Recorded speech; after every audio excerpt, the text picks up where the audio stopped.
भाइयों और बहनों, कल 26 जनवरी है, यौम जमहूरिया, गणतंत्र दिवस का एक बेहद ही ऐतिहासिक, एक तारीख़ी मौका है। इस खुशी के और मुबारक मौके पर मैं तमाम देशवासियों को, भारत के तमाम रहने वालों को मुबारकबाद देते हुए एक ख़ास पैगाम भी देना चाहता हूँ।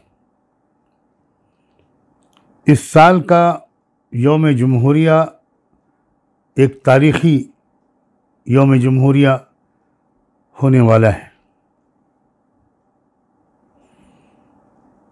क्योंकि इस साल पूरे देश के जनता की नुमाइंदगी करते हुए ख़ास तौर पर किसानों, मज़दूरों, गरीबों और आम देशवासियों की तरफ से इस राष्ट्रीय पर्व के मौके पर, इस कौमी जश्न के मौके पर लाखों किसान 26 जनवरी को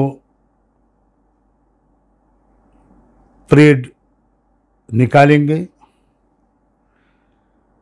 एक तरह से ये इस बात का ऐलान होगा, यौम जमहूरिया के दिन, जिस दिन के भारत का संविधान लागू होना शुरू हुआ था, उस दिन उस संविधान की, उस दस्तूर की हिफाजत के लिए किसानों की क़यादत में पूरा मुल्क अपनी आवाज़ बुलंद करेगा। अब इस बात में किसी भी शक और संदेह की गुंजाइश नहीं रह गई है कि मौजूदा सरकार दस्तूर और संविधान की धज्जियां उड़ा रही है। जो भी कानून पिछले सालों में इस सरकार ने बनाए हैं, वो ज़्यादातर दस्तूर के, संविधान के ख़िलाफ़ हैं और उसमें एक डिक्टेटरशिप का अंदाज़ अपनाया गया है। ये बेहतरीन मौका है कि इसके ख़िलाफ़ आवाज़ उठाई जाए। मैं इस वक्त ये दरख्वास्त करता हूँ देश के ज़्यादा से ज़्यादा किसान भाइयों और बहनों से, ख़ास तौर पर हरियाणा, पंजाब, मेवात, दिल्ली, NCR और उत्तर प्रदेश के किसानों से, कि वो बड़ी से बड़ी तादाद में इस ट्रैक्टर परेड में, इस ऐतिहासिक और तारीख़ी परेड में हिस्सा लें,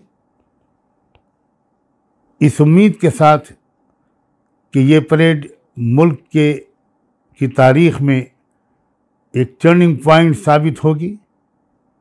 मैं तमाम किसान संगठनों, किसान तंजीमों, किसानों के लीडरों, उनकी तमाम यूनियनों, उन सब को पूरे मुल्क की तरफ से, मुल्क के अक़लियतों, किसानों, मज़दूरों, गरीबों की तरफ से शुक्रिया अदा करता हूँ, धन्यवाद देता हूँ और ये उम्मीद करता हूँ कि उनका ये आंदोलन ये जारी रहेगा।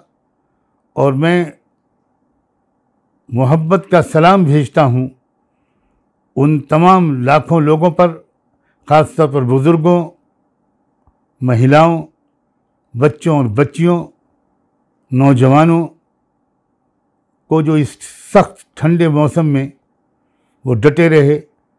यहाँ तक कि शायद 100 के लगभग लोग या उससे भी ज़्यादा लोग अपनी जानों का नजराना भी पेश कर चुके। ये कुर्बानी उम्मीद है कि बेकार नहीं जाएगी और ज़्यादा से ज़्यादा लोग एक नए जोश व खरोश के साथ भारतीय जमहूरियत को बचाने के लिए ज़रूर वो सब कुछ करेंगे जो वो कर सकते हैं और जो दस्तूर, संविधान और क़ानून के दायरे में होगा। आप सबका बहुत बहुत शुक्रिया। अल्लाह हाफ़िज़।